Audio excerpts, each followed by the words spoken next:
This episode is for the people who've been hustling, who've been running, who've been trying to keep up, who've been optimizing, grinding, performing, and who are starting to suspect quietly that they are running themselves into the ground. I want to talk to you about rest, but not the kind you're thinking of, not the kind you can buy, not the kind that fits in a weekend, the deeper kind. The kind that actually changes the way you live. Because here's the thing. You can find your purpose. You can do meaningful work. You can love your job. You can try and provide for your family. You can build something real. And still, if you don't learn this part, it will all collapse on you. Or worse, you will collapse in the middle of it and not even remember why you started. So let's get into it. Let's talk about what hustle culture actually is. And let's start by being honest about what we're actually fighting. Hustle culture is not just a set of behaviors. It's not just working too much. It's something deeper and stranger than that. It's an identity. It's a way of proving to yourself, to your parents, to the people you grew up around, to the algorithm that you deserve to take up space. And until you understand that, you will not be able to put it down. Because you cannot wrest your way out of a problem that is fundamentally about worth. Let me say that again, because I think it's the whole episode in one line. You cannot wrest your way out of a problem that is fundamentally about worth. Most people who are trapped in hustle culture are not trapped because they love working. They're trapped because somewhere along the way, they learned that being productive was the price of being lovable, of being valuable, of being safe. They learned that if they stopped moving, something bad would happen. They'd be exposed or replaced or left behind, or maybe just have to feel something they've been outrunning for a long time. If that lands for you, sit with it. Don't push it away. We'll come back to it. Now, let me name a few of the specific lies hustle culture tells, because they're worth pulling apart one by one. Lie number one, more work equals more results. This isn't just wrong, it's measurably wrong. The research has been clear for decades. After a certain number of hours per week, your output doesn't go up, it goes down. You make more mistakes, you make worse decisions, you damage relationships that you will spend years trying to repair. You produce work that you'd have caught the flaws in if you weren't exhausted. The hustle myth tells you that the person working 90 hours a week is twice as productive as the person working 45. The truth is, they're often less productive and they're definitely less creative, wise, and less pleasant to work with. They just look like they're producing more because they're visibly suffering, and we've been trained to mistake visible suffering for value. Lie number two, busy equals important. There's an entire performance economy built around looking busy, posting your 5 a.m. routine, announcing how slammed you are, eating lunch at your desk while making sure people see you eating lunch at your desk. None of this is work. This is theater, it's performance, and the audience is mostly yourself.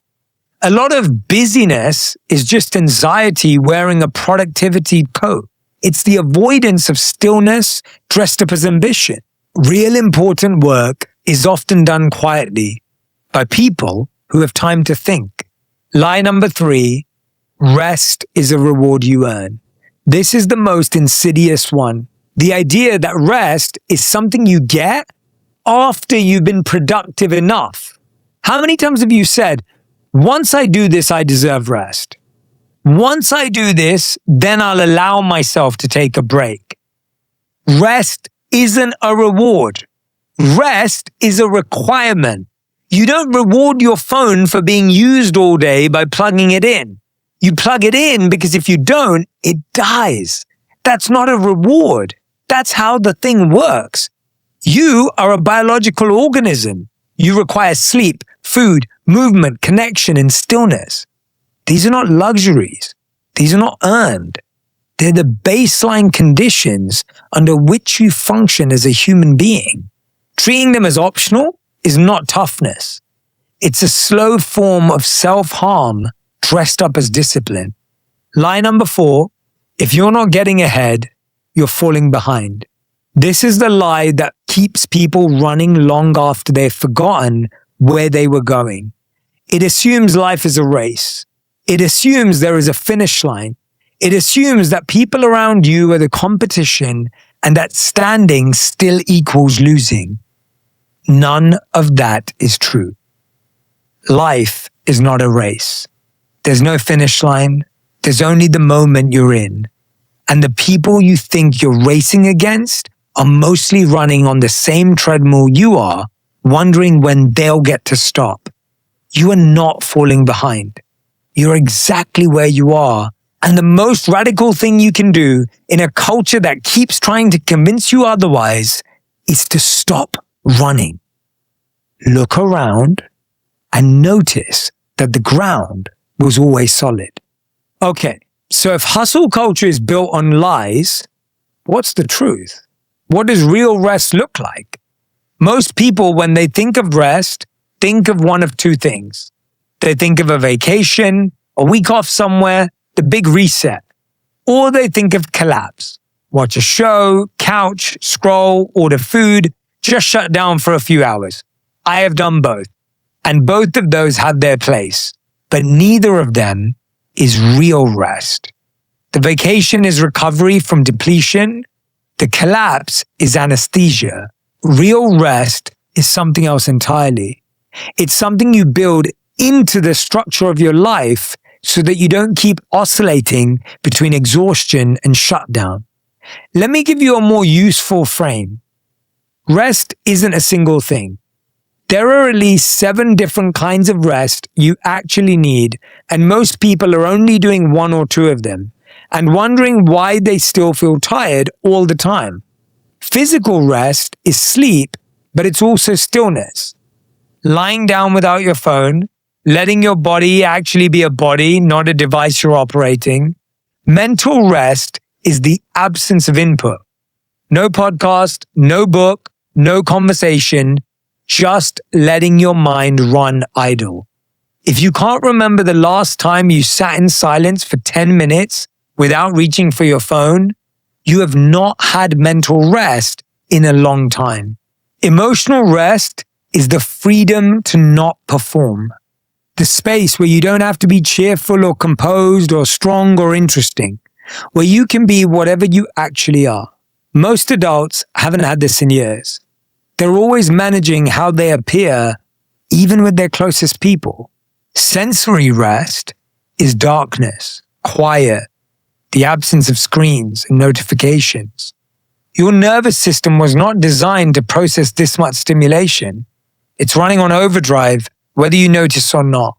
Social rest is time away from people who require something from you and time with people who don't want anything from you.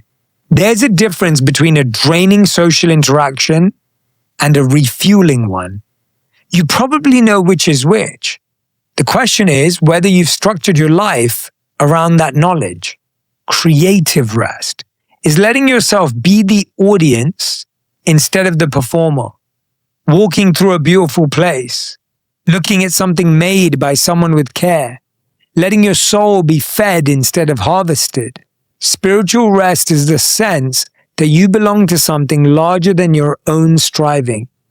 For some people, that's faith. For some, it's nature.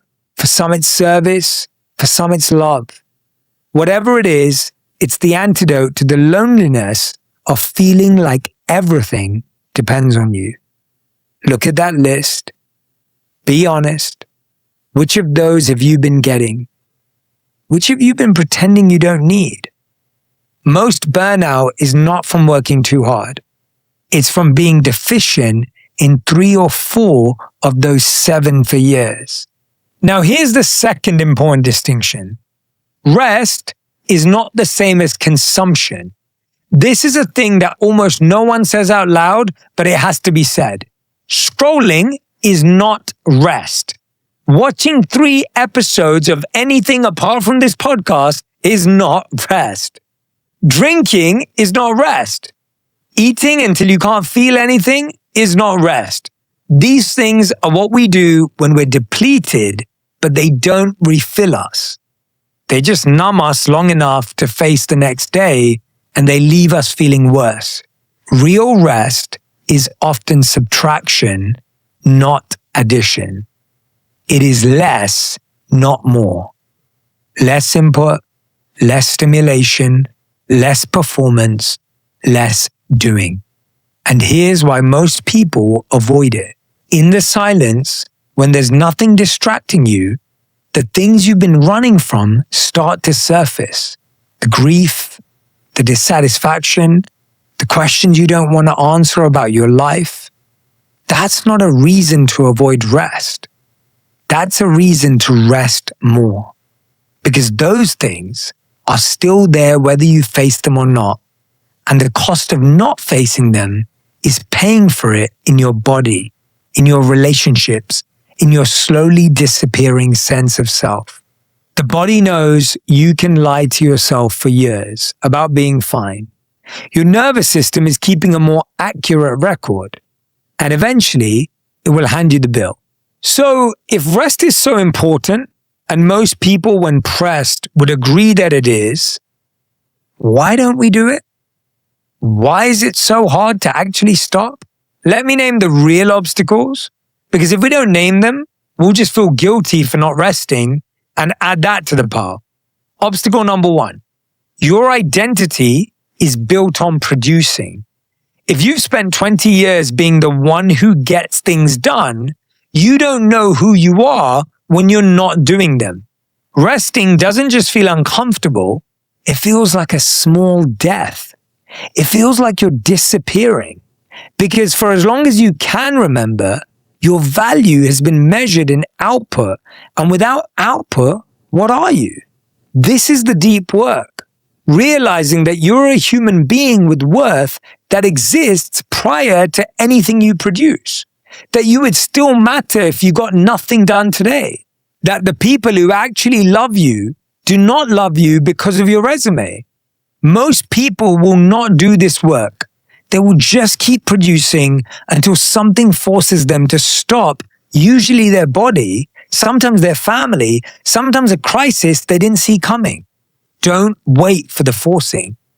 Obstacle 2, you're afraid of falling behind. You look around, everyone seems to be doing more. Everyone seems to be ahead.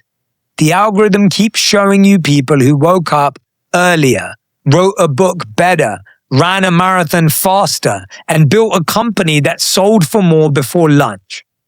And you think, if I rest, I'll lose ground, I'll never get back. 2 things to say about this. 1, most of what you're seeing online is curated, performed, or outright made up. Real life is not happening at the pace for almost anyone, including the people pretending it is. Number 2, the cost of not resting is also lost ground. It just doesn't show up in a way you can post about. It shows up as the brilliant idea you didn't have because you were too tired. The relationship that quietly drifted because you weren't present. The illness that took 6 months to recover from. The years you spent running that you can never get back. You are losing ground either way. The question is, what kind of ground you're willing to lose? Obstacle 3, rest reveals what you've been avoiding. This is the one no one talks about, but it's maybe the truest one. The reason a lot of people stay busy is that busyness is a beautiful, socially rewarded form of disassociation. You don't have to feel anything. You don't have to look at anything. You don't have to ask whether the life you're building is the life you actually want. Slow down for a weekend with no plans, no input, and no distractions, and watch what surfaces. The grief you haven't grieved, the conversations you've been avoiding, the dreams you've buried, the distractions you've been suppressing. This is why people say they want rest and then sabotage it.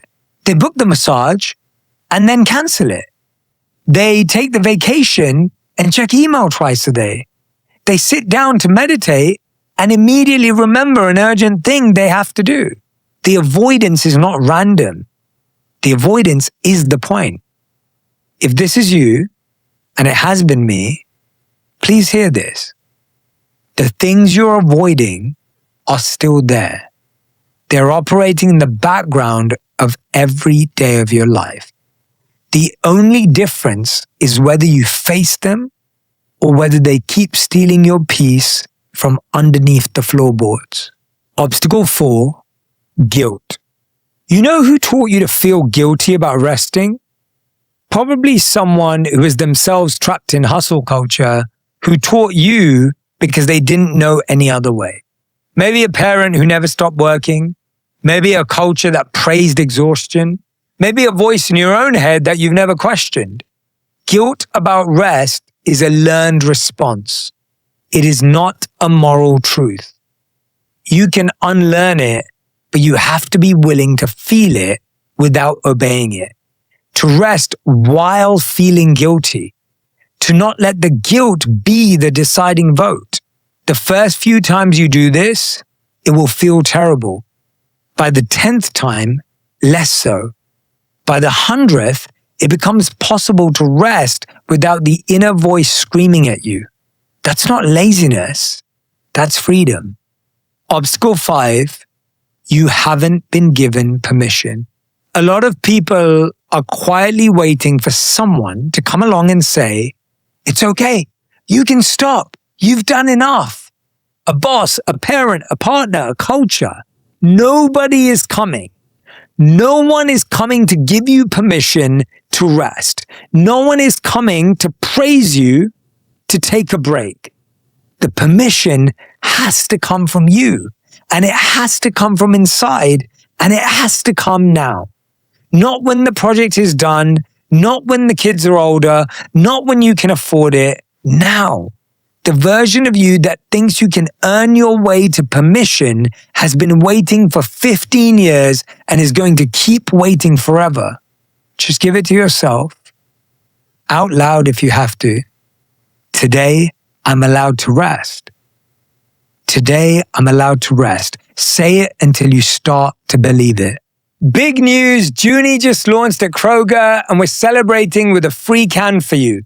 Because most of us hit that point in the afternoon when our energy dips and our focus starts to fade. Well, that's exactly why we created Junie, a sparkling drink crafted with natural ingredients to lift your mood, sharpen your focus, and give you smooth energy, all without the crash. Now available at Kroger stores, including Ralph's, Fred Meyer, King Soopers, Smith's, and Fry's, where you can grab a free Junie on us. So head to drinkjunie.com/Kroger to claim your free can in store so you can feel better and live better. Cheers. Okay, practical time. Because I don't want this episode to be one more thing you nod along to and then go back to running yourself into the ground. Here's how you actually start. Step 1, stop trying to manage time. Start managing energy. Time is fixed, energy is not. You can have a 4-hour day that produces more meaningful work than a 14-hour day if those 4 hours are done at full power and the 14 are done at 20%. Start tracking just for a week when in the day you actually have energy, when you do your best thinking, when you crash. Then build your most important work into your peak windows and stop trying to grind through the troughs. Trying to do hard work when you're depleted, it's not virtuous. It's wasteful. You're using a sledgehammer to drive a nail and wondering why the wall keeps breaking. One of my favorite stories is from Stephen Covey. He tells the story of 2 tree cutters. The first tree cutter cuts 1 tree every single day. And in 30 days, he's cut 30 trees. The second woodcutter spends 1 day sharpening, the next day cutting, the next day sharpening, the next day cutting, even though the second woodcutter only cut trees for 15 days, he cut more trees. If you use the same blunt instrument every single day, it doesn't create more. If your brain is tired, if your body is fatigued, if your mind is overused or overworked, you are not creating more. You're actually trying to do more with much less. Sharpen your mind, sharpen your body, sharpen your energy. Step 2, build the rhythms before you need them. The biggest mistake people make with rest is treating it as something you do when you're already broken. By then it takes weeks to recover and you'll just go right back to the same pattern. Instead, build rest into the rhythm of your life so depletion never gets that deep. Daily rhythms, weekly rhythms, seasonal rhythms. Daily, at least one real break in the middle of the day where you stop, eat, and don't look at a screen. A clear end to the workday, a wind down before sleep. Weekly, do this. At least one full day where you do not work. Not mostly don't work. Don't work. Seasonally, do this. At least once a year, a real stretch of time off, meaning actually off, not checking in, a week where the world keeps spinning without you. The world will, by the way. It always does. The fact that you're afraid to test it itself is a sign of how badly you need it. Step number 3, get good at saying no. Most overworked people don't have a productivity problem. They have a boundary problem. They take on too much because they don't know how to decline, because they don't want to disappoint, because they're afraid of what people will think. Every yes is a no to something else. Every yes to someone else is a no to yourself. When you say yes to one more meeting, you're saying no to thinking. When you're saying yes to one more project, you're saying no to your family, your sleep, your health. The trade is real whether you see it or not. Practice saying thank you. I can't take that on right now. No explanation, no long story, just a sentence. It will feel terrible for the first 10 times, I promise you, but it will get easier. And the people who actually respect you will respect you more for it. Step 4, audit your inputs.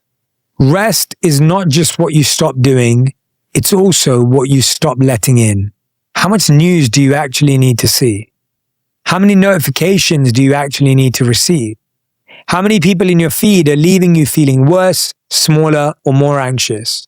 How many group chats are draining you that you could quietly leave? You don't owe anyone access to you. You don't have to be reachable at all hours. You don't need to know what is happening everywhere all of the time. The constant input is not making you informed, it's making you tired. Cut it back. See what comes back online when you do. Step 5, find one thing that fills you that isn't productive. This is important. One thing you do that has no purpose other than that you love it. Not a side hustle, not a thing you're trying to get good at to monetize. Something that exists purely because being alive is supposed to include joy. Walking somewhere beautiful, cooking a slow meal for no occasion, sitting with a friend with no agenda, reading a book that won't make you smarter, music, making something with your hands that no one else will ever see. The hustle frame will tell you these are wastes of time. The hustle frame is wrong. These are the things that make the rest of it bearable. They're not the leftovers of a good life. They're the substance of one. Step 6, treat yourself like an athlete, not a machine. This is maybe the most useful reframe of all. Elite athletes do not train at maximum every day. They cycle. Hard days, then easy days, heavy seasons, then off seasons. They pay obsessive attention to recovery, sleep, nutrition, mobility, mental state. They know that recovery is not the opposite of training. Recovery is part of training. It's how the adaptation happens. You're an athlete of your own life.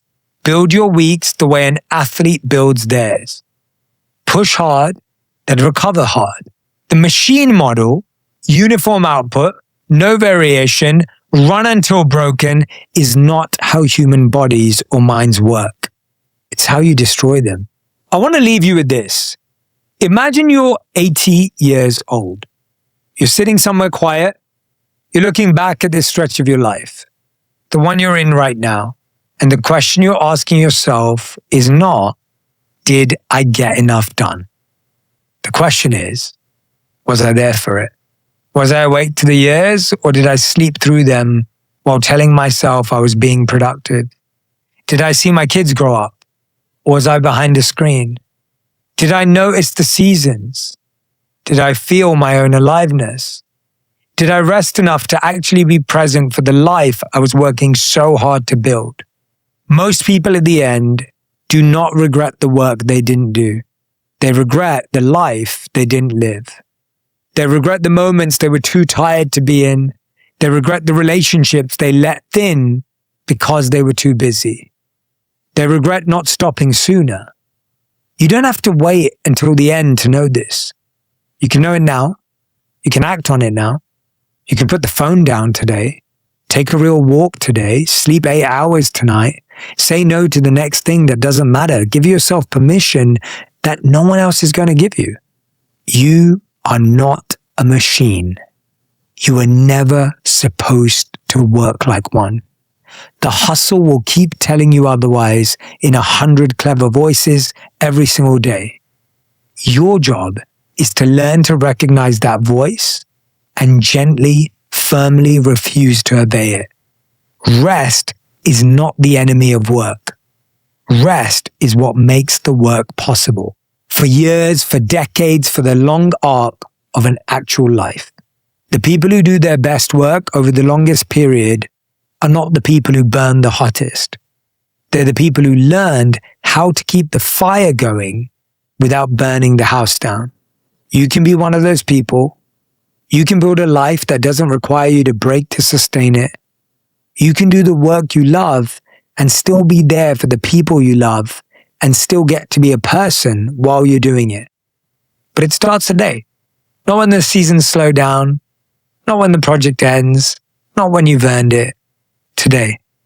Take a breath, a real one, a deep one, and then go give yourself the rest you've been refusing to take. Remember, I'm forever in your corner, and I'm always rooting for you. See you soon.